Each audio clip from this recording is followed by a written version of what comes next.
Okay, so this reading is building off of the quick little 3 minute that is connected with this one, but don't worry, we're gonna delve deeper and I'm gonna break it down again. We had Spider-Man pop out first, all popped at the same time, by the way, but Spider-Man from left to right, if you will. Places to be, webs to shoot. Doctor Strange, and really get into that imagery. Intention is the gateway to glory. Intention is the gateway to glory, the cosmic energy. And then Shuri with, if something's broken, make it better.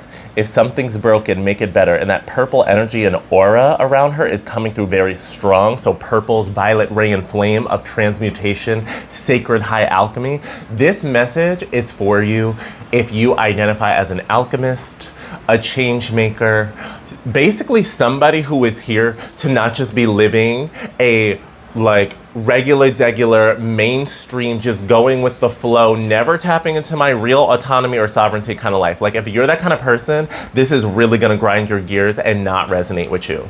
You are very welcome to be here. However, I'm just putting it out there that this is for my folks where at the end of the day, you already know you have a calling / callings. You have purpose / purposes, okay?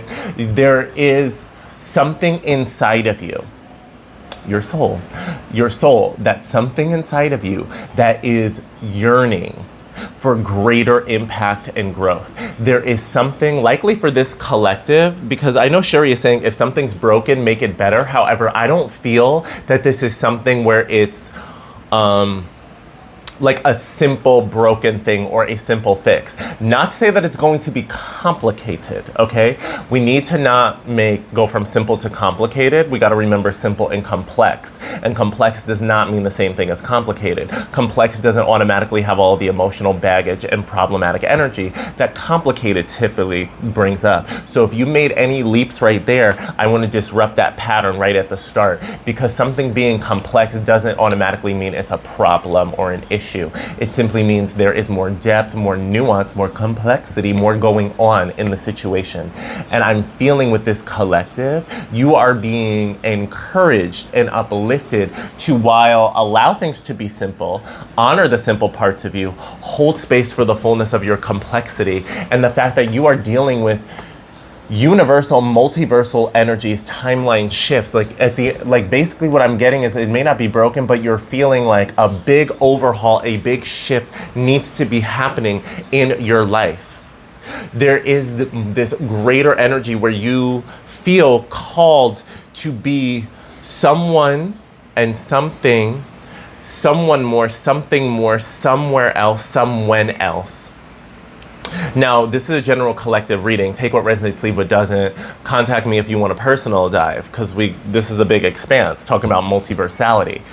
The general theme that I'm getting with this collective, though, some of these uniting threads, if you will,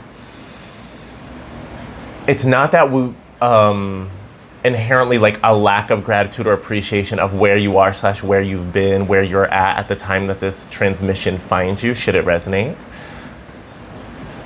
Rather, there's something about this environment is not having either enough resources or enough activities that are in alignment with your calling and your capacity, let alone your health and wellness.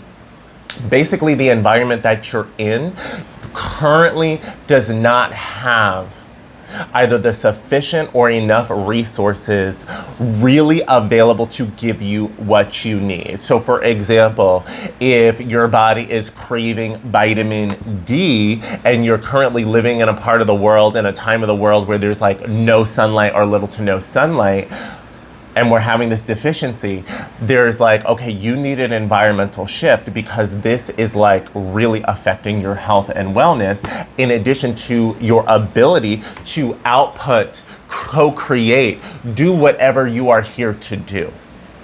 So on the flip side though, this energy with Peter Parker and Spider-Man, what I'm feeling is because of the webs and connections and the ties that you / we may be having in our current environment at the time that this finds you, is it's almost that Gemini energy of being double-minded, but it's really not double-minded. It's being able to hold space for these multiple perspectives and being able to really consider them. And I would even say, if we allow ourselves to tap into the energy and motion, the emotion, and honor the feelings, also being able to feel into those multiple times, like not only the mental, I want to hold space for the heart and the spirit.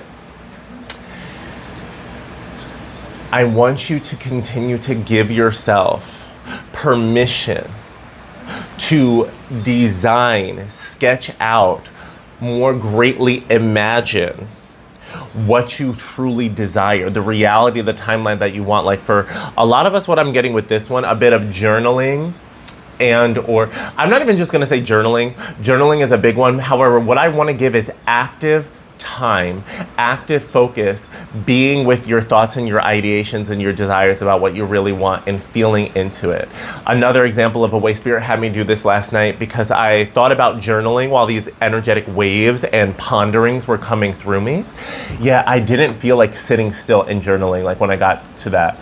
And what also happened was Spirit guided me to this music that was really like helping me receive more of this reflection and this input and connection with them. And I really wanted to balance listening and feeling into the music and dancing and moving my body. So I did a little bit of like intuitive, ecstatic movement, a little bit of dance in between, just pausing, listening to the music, reflecting, even speaking some of it out loud, externalizing it that way.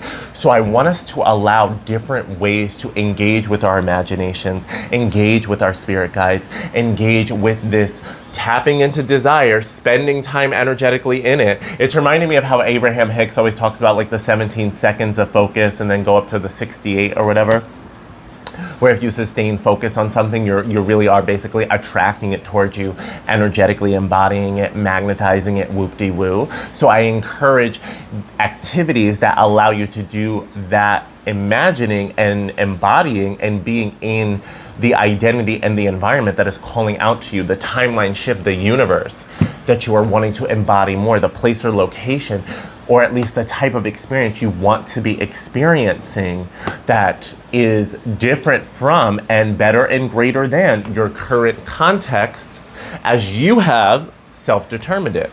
So this is not about being, and this is not an assumption, this is not an accusation or allegation of any lack of gratitude for what currently is and what we currently have and what we're currently experiencing. No, it is that gratitude plus acknowledging the desire for more, the calling that there is more, the calling that we are being led to other environments, locations, spaces, greater expansions, other timelines, universes, dimensions, whatever it may be, all the above, where we are going to basically we're going to be doing more of what our soul is here to do in alignment. We're going to be receiving more of what's here for us in alignment. And essentially we're going to be living our best and better life in alignment. So thank you, Spirit. I feel as though this message, this channeled message, and comment down below if any of this is resonating with you at the time that it finds you. Comment down below and let me know what part is particularly blaring. And in particular, I want to find out, is this message affirming and comforting at the very least to you? Is this comforting any of that like energy, that flightiness, that energy of like, okay, I want to take off, I want to launch, yet Spirit, I'm like, what do I do? Because it doesn't seem like it's immediate, but I know I'm going in this direction. Spirit is asking you to continue being very real, tuning into what you want, taking those, however micro versus macro the actions are that allow you to embody more and more of that identity and reality. And also do what you can to do to wrap up in your current environment and current space and unburden yourself, let go of things so that essentially stay ready so you ain't got to get ready. Like if you know you're going to relocate, for example, it's like, okay, begin packing, begin purging, begin donating, begin selling, begin letting go. Basically create the space and create the lightness and levity for your expansion, for your travel, for your movement. I'm not saying you can't take anything. You'll know what your situation is. You know, get a personal if you want a personal. And I say that with love. But otherwise, It's okay to be moving on. You are not broken where you currently are. Where you're at, you've simply outgrown it, at least for this season, this cycle. You need different nutrients, and you bring different nutrients to the space you're being guided to. All right, I'm Dil Divine, your friendly neighborhood queer muse, oracle, and soul guide. Book me on my site and let me know if this resonates with you. Mwah.